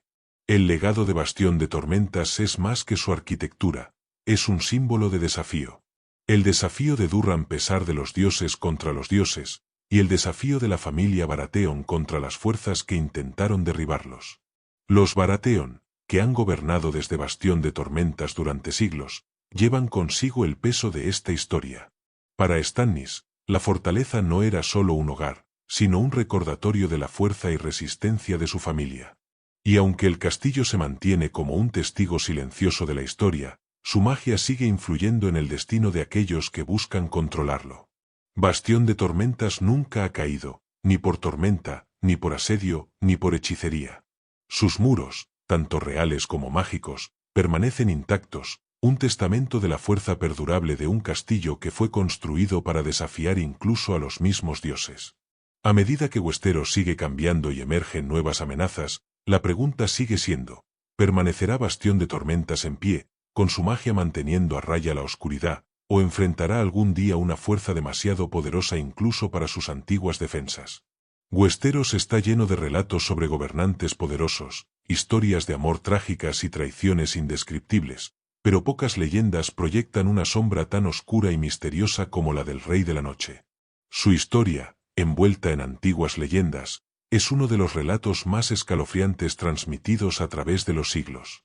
El Rey de la Noche, una vez un respetado líder de la Guardia de la Noche, supuestamente sucumbió al amor prohibido y a la hechicería oscura, desencadenando una cadena de eventos que amenazaron no solo al muro, sino a todo el reino. Su legado, aunque borrado de la historia, perdura en los vientos helados del lejano norte, un recordatorio de los peligros que acechan más allá del muro. La historia comienza con el Rey de la Noche como el 13º Lord Comandante de la Guardia de la Noche. Era un líder poderoso y carismático, elegido para guiar a los hombres que vigilaban el muro, protegiendo a los reinos de los hombres de los peligros que yacían en las tierras heladas más allá. Pero el poder, como advierten muchos cuentos, puede desviar incluso al más honorable de los hombres. Fue durante su mandato como Lord Comandante que encontró a una mujer misteriosa, de piel tan fría como el hielo. Algunos creen que era una caminante blanca, una entidad vinculada a las antiguas fuerzas conocidas como los Otros, mientras que otros sugieren que era algo aún más oscuro y esquivo. Enamorado profundamente de esta enigmática mujer, el Rey de la Noche la llevó de regreso al Torreón de la Noche, uno de los castillos más antiguos y formidables a lo largo del muro. Pero esta no fue una unión ordinaria. En lugar de un matrimonio que fortaleciera su liderazgo, el Rey de la Noche se declaró a sí mismo rey y a su esposa, reina. Juntos gobernaron desde el Torreón de la Noche, pero su reinado estuvo marcado por la crueldad y la hechicería. El Rey de la Noche esclavizó a sus propios hermanos de la Guardia de la Noche, doblegándolos a su voluntad con magia oscura, y comenzó a cometer atrocidades que hicieron temblar a todo el continente. Se dice que su gobierno no fue solo de tiranía, sino también de lo antinatural. El Rey de la Noche utilizó la hechicería para mantener su poder, alimentándose del miedo y de las vidas de aquellos que se oponían a él. El Torreón de la Noche, ya impregnado de historia antigua y lúgubre, se convirtió en el corazón de su reinado de terror. Se susurra que las mismas piedras del castillo estaban imbuidas con la magia de los otros, y que el Rey de la Noche buscaba convertir el muro no en una defensa contra los terrores del más allá, sino en una puerta de entrada para ellos. Pero, como con todos los gobernantes que se adentran demasiado en la oscuridad, el tiempo del Rey de la Noche llegó a su fin. Fue Brandon el Rompedor, rey en el norte, quien reconoció el creciente peligro. Sabiendo que el Rey de la Noche no podía ser derrotado por medios ordinarios, Brandon buscó la ayuda de Joramun, el rey más allá del muro, un líder legendario del pueblo libre. Juntos, estos dos reyes, uno del norte y otro del pueblo libre, unieron fuerzas para poner fin al reinado del Rey de la Noche. Esta rara alianza entre el pueblo del norte y los salvajes fue testimonio de la gravedad de la amenaza. La batalla contra el Rey de la Noche y su reina fue feroz, pero al final fueron derrotados y el Rey de la Noche fue abatido. Su reinado de terror terminó abruptamente y su magia oscura fue quebrada. Pero el legado del Rey de la Noche fue considerado tan peligroso, tan vergonzoso, que todos los registros de su identidad fueron destruidos. Su nombre fue borrado de los anales de la historia, dejando solo susurros, rumores y leyendas fragmentadas. El Rey de la Noche se convirtió en una figura de advertencia, una lección para las futuras generaciones de la Guardia de la Noche sobre lo que puede suceder cuando el poder es corrompido por las fuerzas de la oscuridad. Aunque su nombre se perdió, el misterio de la identidad del Rey de la Noche sigue siendo tema de especulación entre aquellos que estudian las antiguas historias de Westeros. Algunos creen que fue un Stark, posiblemente llamado Brandon, un miembro de los antiguos primeros hombres que gobernaban el norte. Otros sugieren que fue no de los primeros miembros de la Guardia de la Noche, un hombre que, como tantos antes y después de él, fue atraído hacia los peligrosos misterios que yacen más allá del muro. Su conexión con los caminantes blancos y los otros solo profundiza el enigma que rodea su historia, desdibujando la línea entre hombre y monstruo, entre héroe y villano. En el mundo de Game of Thrones, esta figura ancestral encuentra un paralelo en el Rey de la Noche de la serie, el líder de los caminantes blancos y la aterradora encarnación de la muerte y el invierno. Aunque no es una adaptación directa del Rey de la Noche de los libros, el personaje del Rey de la Noche en la serie toma muchos de los mismos temas: traición, amor prohibido y la seducción del poder por fuerzas más allá de la comprensión. Ambas figuras son recordatorios de que el muro, aunque construido para proteger, también puede ser un lugar donde la oscuridad se arraiga y donde la línea entre el hombre y lo sobrenatural es tenue. La historia del Rey de la Noche es una advertencia clara de que el muro es más que una barrera física, es una línea frágil entre el orden y el caos, entre los vivos y los muertos. Su historia, aunque borrada de la historia oficial, sigue resonando en las tierras heladas más allá del muro, un escalofriante recordatorio de que algunas fuerzas no pueden ser derrotadas ni olvidadas fácilmente. Hay muchas referencias a los antiguos dioses a lo largo de Westeros, pero su presencia se siente más que se ve. A diferencia de la fe de los 7, con sus septos y altos septones, los antiguos dioses están tejidos en el mismo tejido de la tierra. Su influencia es antigua, remontándose a la época de los primeros hombres y los niños del bosque, mucho antes del ascenso del trono de hierro o la expansión de la religión organizada. Los antiguos dioses observan desde los arcianos, sus cortezas blancas y hojas rojas como sangre sirviendo de testigos silenciosos de las oraciones, juramentos y secretos susurrados bajo sus ramas.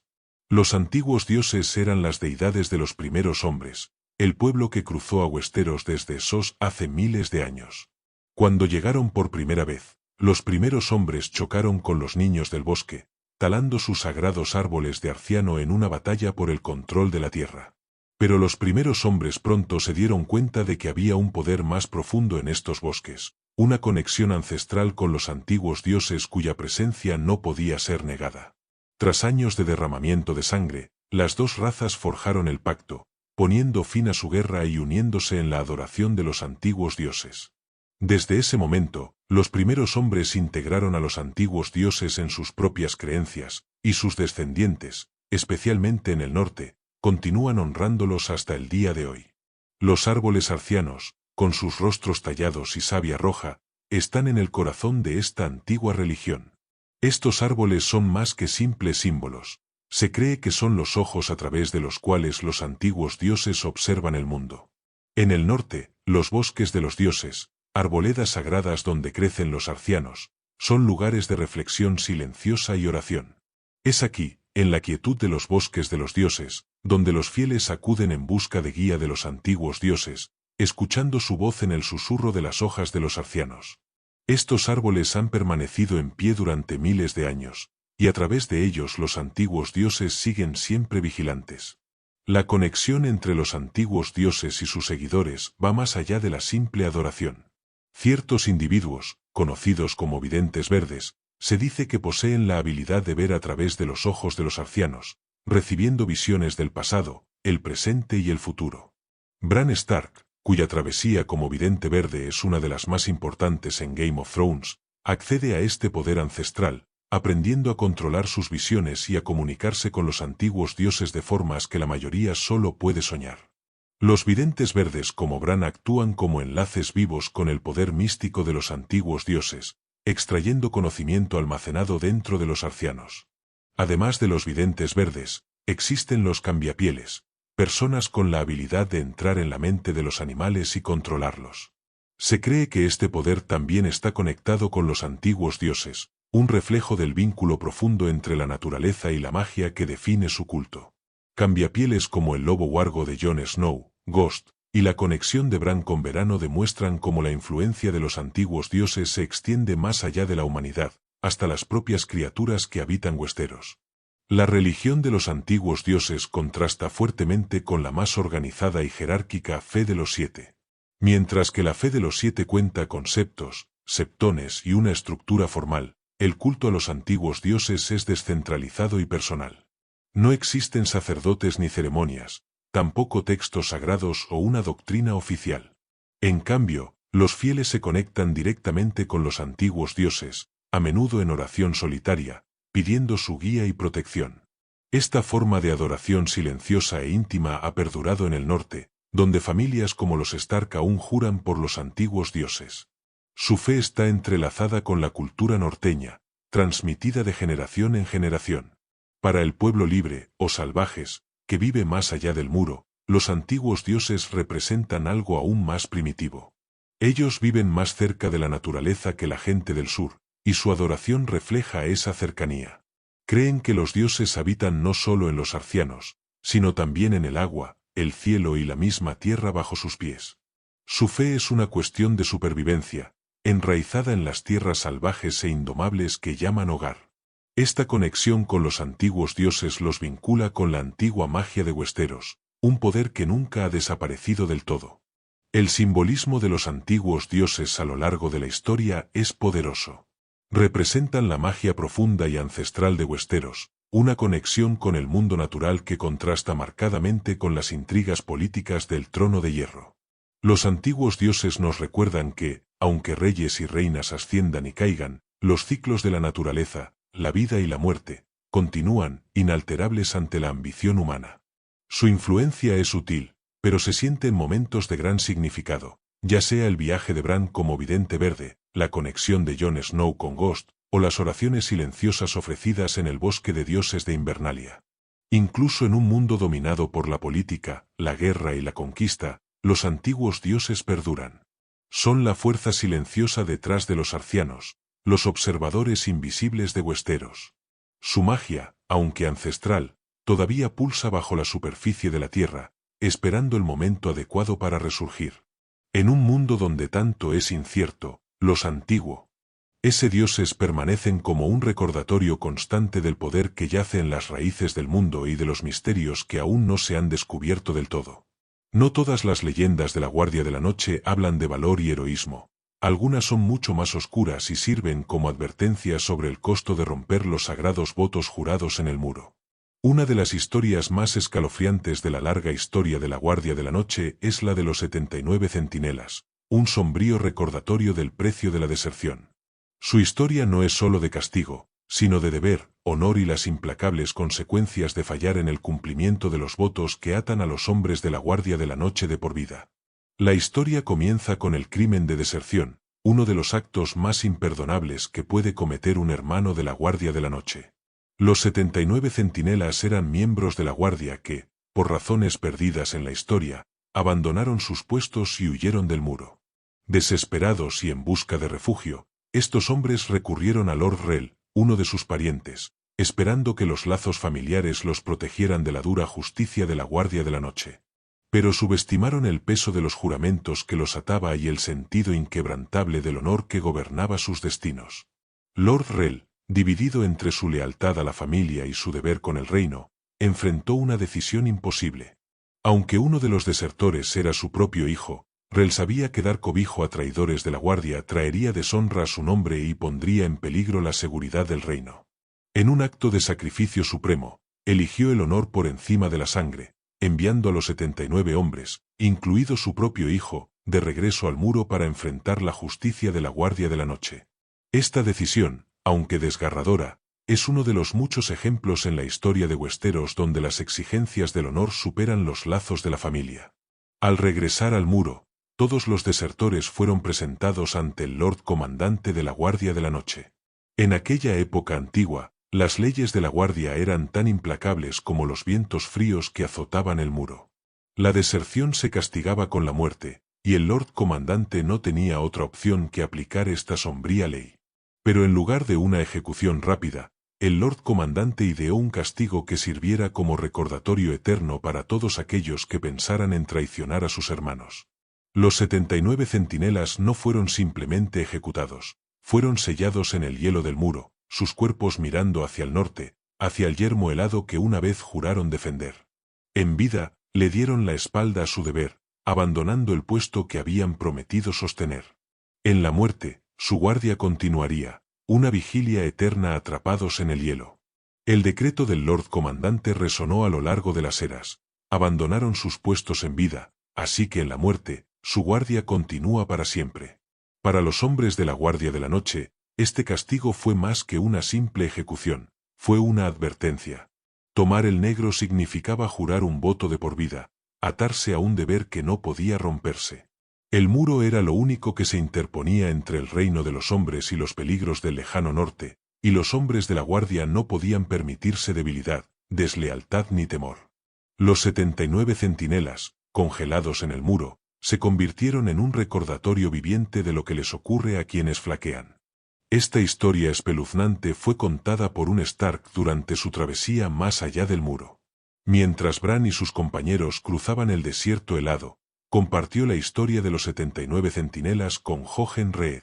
Para Bran, el relato no era solo una leyenda inquietante, sino un reflejo de la disciplina inquebrantable que la Guardia de la Noche exigía de sus miembros. Era una historia de honor, sacrificio y las duras realidades enfrentadas por aquellos que habían jurado sus vidas para proteger el reino. Para Bran, criado en las tradiciones del norte e inmerso en las historias de la larga conexión de su familia con la Guardia de la Noche, la historia de los 79 centinelas tenía un significado más profundo. Era un recordatorio del costo del deber, un costo que muchos miembros de su propia familia habían pagado a lo largo de los siglos. Los hombres de la Guardia habían renunciado a sus hogares, sus títulos y sus familias por una causa mayor. El precio de la deserción no era solo la muerte, sino la pérdida total y absoluta del honor, un destino peor que la muerte para hombres atados por sus votos. El legado de los 79 centinelas perdura dentro de la Guardia de la Noche como un símbolo poderoso del deber y de las consecuencias de la traición. Su vigilia eterna, congelada en el hielo del muro, permanece como una advertencia sombría para todos los que toman el negro. Desertar de su puesto es traicionar no solo a la Guardia, sino al reino mismo. La historia de los 79 centinelas sirve como recordatorio de que el muro no es solo una barrera física, sino un símbolo del sacrificio, la lealtad y el honor requeridos de aquellos que lo defienden. En el mundo frío e implacable de la Guardia de la Noche, donde la vida es dura y lo que está en juego es alto, el relato de los 79 centinelas se transmite de hermano a hermano. Es una historia destinada a infundir temor, pero también a reforzar la gravedad de los votos jurados en el muro. Para aquellos que toman el negro, no hay vuelta atrás, no hay escape del deber que han elegido. El muro es su hogar, su vida y, si es necesario, su tumba.